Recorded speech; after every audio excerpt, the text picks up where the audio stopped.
მართლმა დიდებელი ეკლესია 20 დეკემბერს წმინდა მოწამე ათინოდორე მონაზონისა და ღირსი პავლე მორჩილის ხსენების დღეს აღნიშნავს. წმინდა მოწამე ათინოდორე სირიის მესოპოტამიაში დაიბადა და სიყმაწვილიდანვე შეუდგა ბერულ ღვაწლს. წილის წამებით გაბოროტებულმა ქვეყნის მმართველმა შეიპყრო წმინდანი და საწამებლად გადასცა. მარტვილის გაუსაძლის წამებას თანახდა სასწაულები, რამაც მრავალი ექმყოფი წარმართი ქრისტიანულ სარწმუნოებაზე მოაქცია. როცა ათინოდორესთვის თავის მოკვეთა გადაწყვიტეს, ჯალაც ხელი მოსწყდა, ქრისტეს ტარიგმა კი ლოცვით შეჰვედრა სული უფალს. ღირსი პავლე მორჩილის მოღვაწეობის შესახებ კი ჩვენამდე მწირმა ინფორმაციამ მოაღწია. ცნობილია, რომ ის შეძლებული ოჯახიდან იყო. როგორც კი ნეტარმა სრულწლოვან ასაკს მიაღწია, იგი განერიდა ამას სოფელს და ბერულ ღვაწლს შეუდგა. ზედწოდება მორჩილი მან საოცარი თავმდაბლობისა და საკუთარი ნების სრული მოკვეთისთვის დაიმსახურა. ერთხელ ღირსმა მამამ ადუღებულ ფისს შიშველი ხელით მოურია, მაგრამ არაფერი დაშავებია. ამის შემდეგ ძმათა ნაწილმა ის ღმერთ შემოსილ მოსაგრედ ჩათვალა, სხვები კი უნდობლობით შეხვდნენ ნეტარს. ბერების ლოცვით ღმერთ მამად მოუვლინა ხილვა, რომლითაც მიანიშნა, რომ მათი ძმა ჭეშმარიტი მოსაგრე იყო. ღამით ყველანი სასუფეველში იქნენ ატაცებულნი და ესაუბრნენ ბერ პავლეს, რომელმაც ყოველ მათგანს სახსოვრად თითო ყვავილის ან ტოტის წაღების ნება დართო. დილით როცა გამოიღვიძეს, სამოთხის ყვავილები და ტოტები ყველას ხელში ეჭირა. ამის შემდეგ ნეტარი პავლე ჯერ იერუსალიმში გაემგზავრა. შემდეგ კი კვიპროსზე. ის განმარტოებით იღწვოდა, ბოლოს კი პერიგორის მთაზე მშვიდობით შეჰვედრა სული უფალს.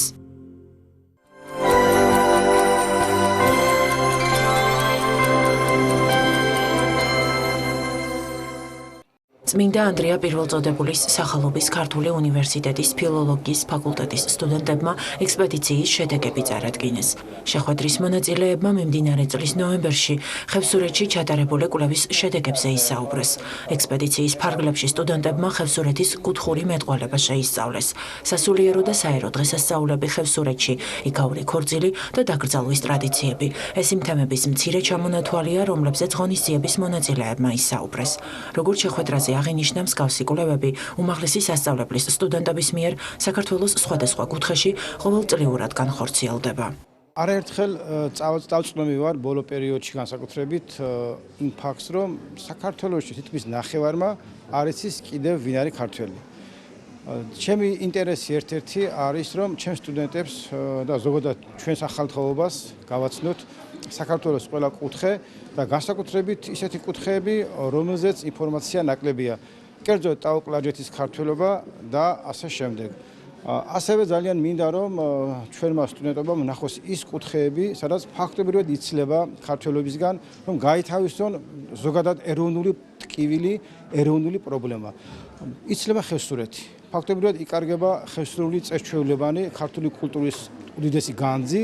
და ვფიქრობ, რომ ამ მიზანს ემსახურებოდა ის ექსპედიცია. მოგეხსენებათ, რომ დიალექტოლოგიის თეორიული კურსი მოიცავს პრაქტიკულ საველე პრაქტიკასაც და საველე პრაქტიკაში შედის სტუდენტების გადაადგილება თბილისთან ხევსურეთში და ხევსურეთში სტუდენტები მოიპოვებენ დიალექტოლოგიური მასალას, ჩაწერა ხდება აუდიო სახით. მე ეს აუდიო მასალის დამუშავება უკვე თბილისში გრძელდება. დამუშავების შემდეგ უკვე მოხსენების ფორმა მიიღო მასალებმა და დღეს ხდება ამ ყველაფრის წარდგინება.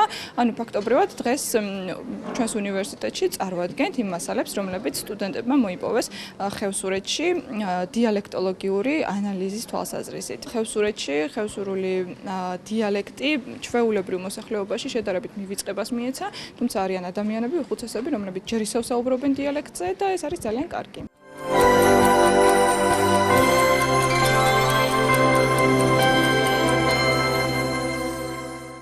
ეროვნულ მუზეუმსა და საქართველოს ეროვნულ ბანკს შორის ურთიერთთანამშრომლობის მემორანდუმი გაფორმდა.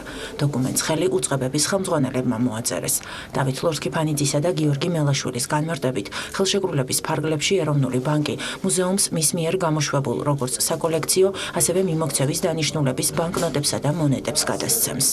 ექნება უკვე საშუალება, რომ დამოუკიდებელი საქართველოს ყველა გამოშვებული ბანკნოტი და მონეტაც გქონდეს მუზეუმში, როგორც საცავებში, ისე წარმოუდგინოთ ფართო საზოგადოებას და მომავალ წელს ჩვენ ვაჩვენებთ არა მხოლოდ ისტორიულ მონეტებს და უძველეს ფულს საქართველოში ვაჩვენებთ აი დამოუკიდებლობის მანძილზე, როგორ შეიქმნა ახალი ქართული ფული. ამ მემორანდუმის ფარგლებში ეროვნული მუზეუმი ეროვნულ ბანკთან ერთად სამომავლოდ გეგმავს, რომ განახორციელოს სასწავლო შემეცნებითი პროექტები.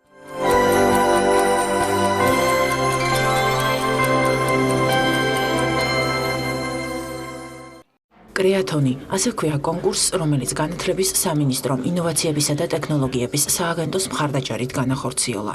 ინიციატივის ფარგლებში მონაწილეები 12 საათის განმავლობაში ერთმანეთს საუკეთესო კონცეფციის შექმნაში ეჯიბრებოდნენ. კრეათონი მოიცავდა 3 მიმართულებას: ლოგოს დიზაინს, საიტისა და მოკლემეტრაჟიანი ვიდეოს კონცეფციას. თითოეულ სფეროში გამოვლინდა გამარჯვებული, რომლებსაც ფულადი ჯილდო 1500 ლარის ოდენობით გადაეცათ.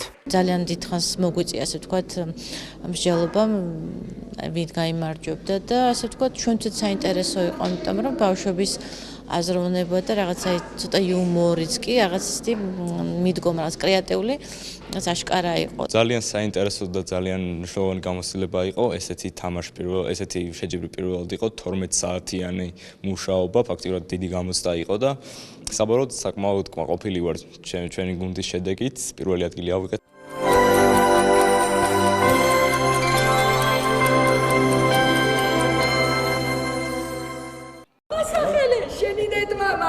წინაპრები სამშობლო და სამტრედია. დაამთავრეთ? კიდე და კი. ოდა არხეინად იყავით თქვენ არხეინად.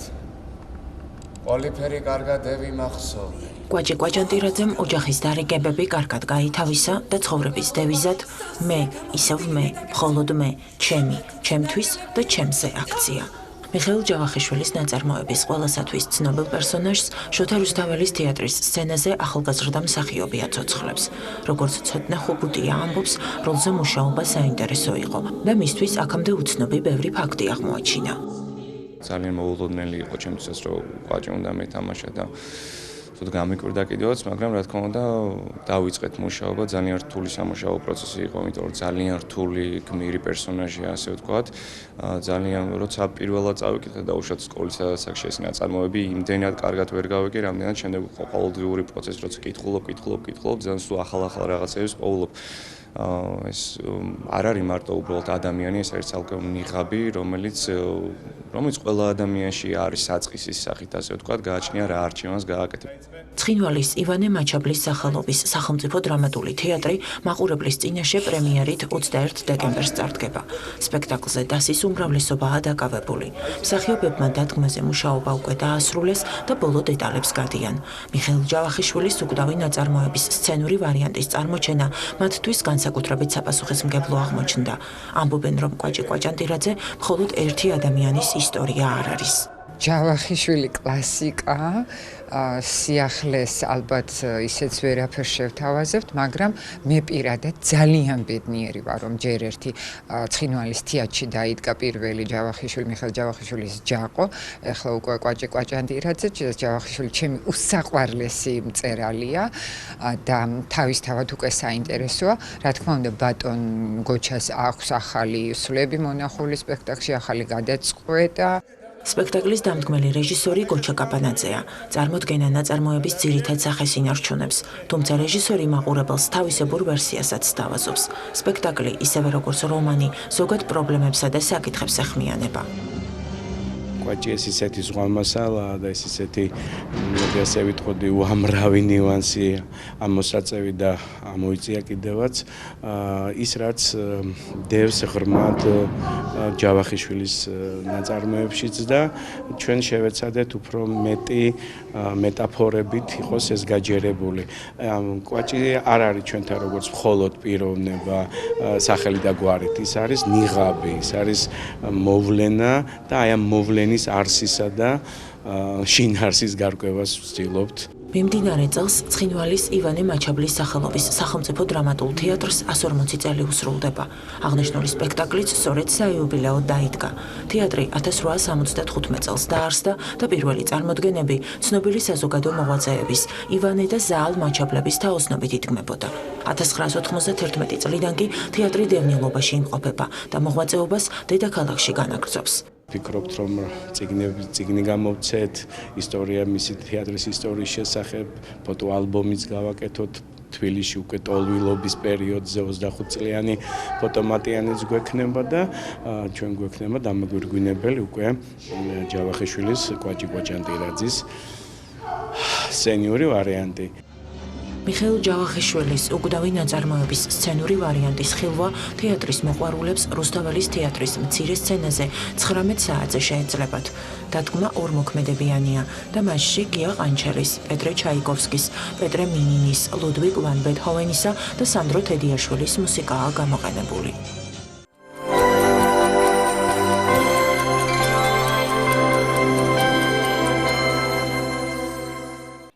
თბილისის ოპერისა და ბალეტის თეატრი ქეთი მელუასა და გორის ქალთა გუნდის ევროპული ტურნეს დასკვნით კონცერტს უმასპინძლებს. საღამო 20 დეკემბერს 20 საათზე გაიმართება.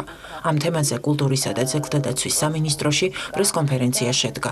როგორც შეხვედრაზე აღინიშნა, კონცერტზე ბრიტანეთში მოღვაწე ქართველი მომღერლისა და კამერული გუნდის ერთობლივი პროექტის ფარგლებში გამოსული ალბომიდან სიმღერები შესრულდება. აღსანიშნავია, რომ მიმდინარე წლის 28 ოქტომბრიდან 14 დეკემბრის ჩათვლით მუსიკოსების ევროპული ტურნე შედგა აბსოლუტურად ფანტასტიკური, უპრეცედენტო თანამშრომლობა ქეთის, მისი გუნდის და გორის კაპელას შორის. მე ვერც ვიხსენებ ასეთ პროფესიულ, აი ასეთი მაღალ დონეზე, ასე ვთქვათ, შესრულებულ ევროპულ სრულფასოვან ტურნეს. 28 კონცერტი გაიმართა, ხო, თუ არ ვწდები. ძალიან ბევრი სატელევიზიო ჩაწერა, ძალიან ბევრი დიდ პრესტიჟულ, პოპულარულ სატელევიზიო შოუში გამოჩენა ამ პროექტის დისკის ჩაწერა, რომელსაც ქვია In Winter, ეს არის ბოლო დისკი, რომელიც ქეთის და გორის კაპელას თანამშრომლობით ჩაიწერა. გუნდი მოვისმინე ინგლისში, ინტერნეტზე, Spotify-ზე. და ძალიან მომეწონა ეს რაღაც უცხო ხმა რო ქონდათ, ძალიან უცნაური მუსიკალური სამყარო იყო ჩემთვის. იმიტომ რომ მე ხა რა თქმა უნდა ინგლისში იქ პოპ მუსიკაში ვმუშაობ რა და ძალიან გამიმართლა იქ ყველაფერმა. მაგრამ უკვე აი 10 წელია იმ მუსიკ ბიზნესში რომ მუშაობ, რაღაც ახალს ვეძებდი და ვიცოდი რომ რაღაც ახალს მოვძებნიდი მაინც საქართველოში. იმიტომ რომ აქ დიდი ისტორია მაქვს, აქ დავიბადე, მთელი ოჯახი აქ ცხოვრობს. ძალიან დიდი ხელშეწყობა იყო ეს ჩვენი გუნდისთვის და ძალიან დიდი შანსი, რომელიც მე მგონი რომ გამოვიყენეთ, მე მგონი რომ არ შევარცხინეთ ქეთი და მე მგონი არ ნანობს ჩვენზე რომ არჩევანი შეაჩერა და რა ვიცი, ცხოვრება წინ არის და ყოველთვის ვეცდებით რომ ჩვენი ეს შესაძლებლობები ჩვენს პუბლიკას გაუზიაროთ, ქეთისთან თანამშრომლობა იქნება მომავალში ისევ თუ კონკრეტულად ჩვენი გზა იქნება ეს და რა ძალიან გვიხარია და ძალიან ბედნიერები ვართ სულ ყველა დღევანდელი